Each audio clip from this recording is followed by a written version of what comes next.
Alright guys, pambulwagang balita ni Rob Trip React. Ito ay isang assassinate kay former President Trump shot at Pennsylvania rally. President Biden calls violence sick. Ito ay nangyari sa Pennsylvania. Former President Donald Trump was injured during a shooting at Pennsylvania campaign rally. Trump could be seen contracting their body on the right, clutching his ear and dropping to the ground.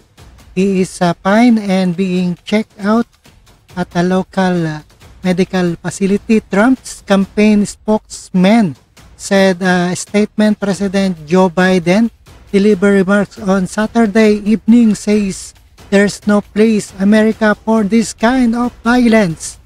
And no further ado, please do watch what happened earlier. Alright, no further ado.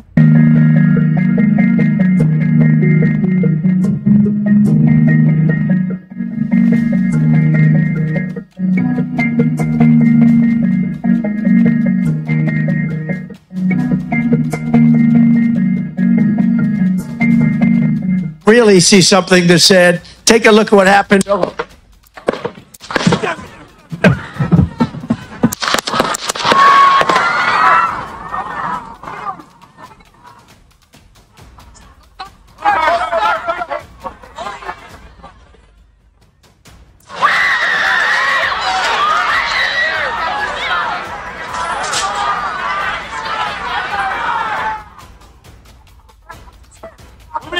Hold, are you ready? On you.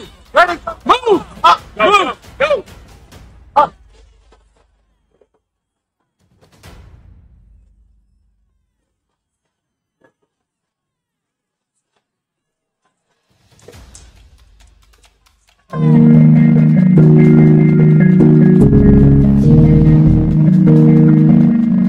I was in the first row. I was directly in front of Trump, my seat. I was looking him in the eye. We heard the pops, maybe 3 minutes into the rally, 3 to 4 minutes. I heard 4 pops, pop, pop, pop.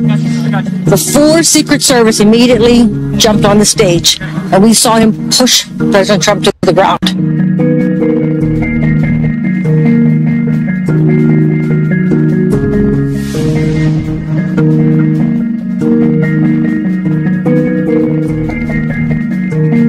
Ayan, the shooter also died.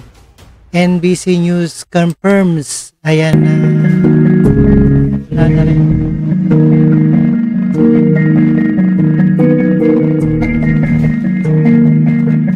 There's no place in America for this kind of violence. It's sick. It's sick. The bottom line is that the Trump rally was a rally that he should have been able to be conducted peacefully without any problem. But the idea that there's political violence or violence in America like this is just unheard of. It's just not appropriate. Everybody must condemn it. Alright guys, napanood po natin at napakinggan dito sa ating reaction video. Former President Trump shot and the shooter also died. And maraming salamat sa inyong panonood at pakikinig dito kay Rob Trip.